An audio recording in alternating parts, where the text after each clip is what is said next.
This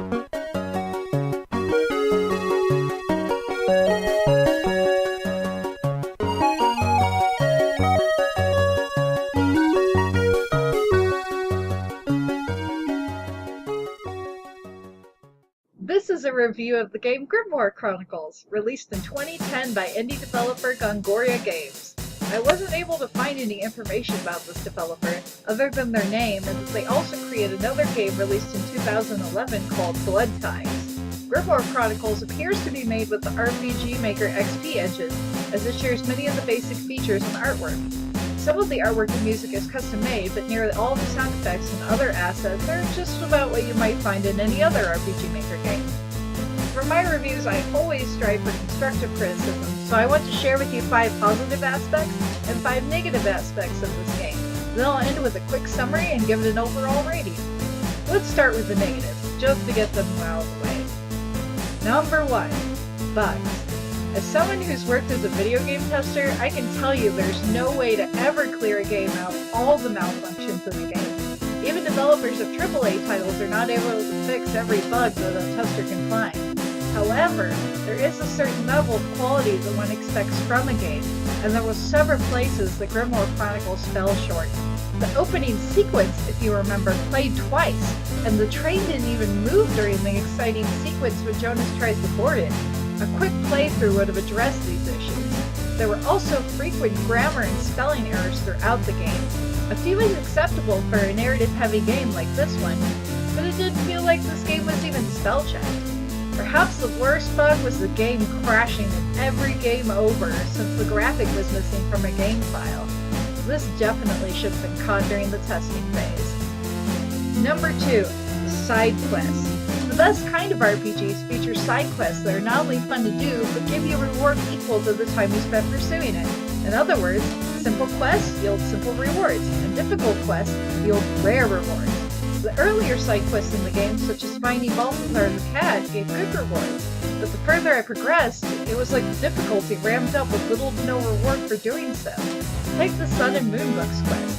I not only had to go back to the Zekriel library, but once I got there, I had to check every shelf, and even then I only found one book.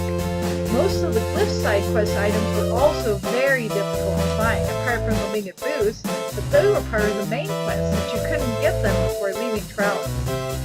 Number 3. Map design. Not only were most of the dungeon maps linear paths, they lacked variety, and some, like the aqueducts, were just straight corridors. These maps could have benefited from having contrasting open spaces, or areas that had some kind of landmarks to make them stand out. For example, nearly all of the mountain pass maps were alike. They even used the same tile sheets. This made wandering through them not only frustrating, but boring as well. Since dungeons are where you spend 75% of the game, they will be the ones that people remember the most. Even the town maps tended to blend together after a while. Number 4. Paralyzed. This attack felt extremely overpowered in the game.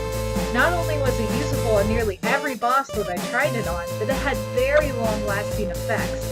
Not only that, but I relied on it to beat most of the bosses, which were unbelievably difficult without using it. Again, this is a game balancing issue, but one that shows a lack of insight into what the player might choose to do during a battle. Number 5. The ending.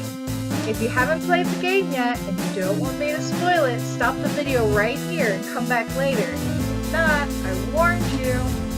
So the whole game was setting up this great romance with Versus and Myra, only to have it unresolved at the end. Not only that, we never see if Versus is alive or dead, and Myra is left wandering looking for him. It's not clear if she can't come to terms with his death, or if she is obsessed with trying to find a way to bring him back.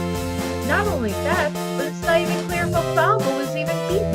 Apparently she's coming back from being torn apart in millions of molecules or something like that. Okay, whatever you say, gang.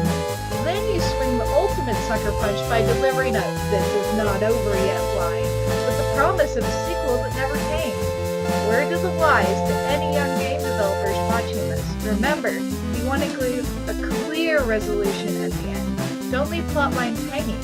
It's good to do a sequel, but never promise something you aren't even sure you can deliver on. Okay, Now on to the 5 positive aspects of Grimoire Chronicles. Number 1, character development. I love that we see character development, not just from our main character Mira, but from Versus as well, and even other side characters like Jonas, Lurine, and Agatha. These help us become attached to the characters and makes us want to see them succeed. The characters really make this game playable. Number 2, story. Granted, the story isn't anything new, but it is told from a variety of interesting perspectives. Perhaps the strongest part of the story is the opening sequence, which hints at what is to come, leaving us with questions that we want answered. Apart from the ending, the game even delivers on these story promises that it sets up in the very first hour of gameplay. Number 3, good tension.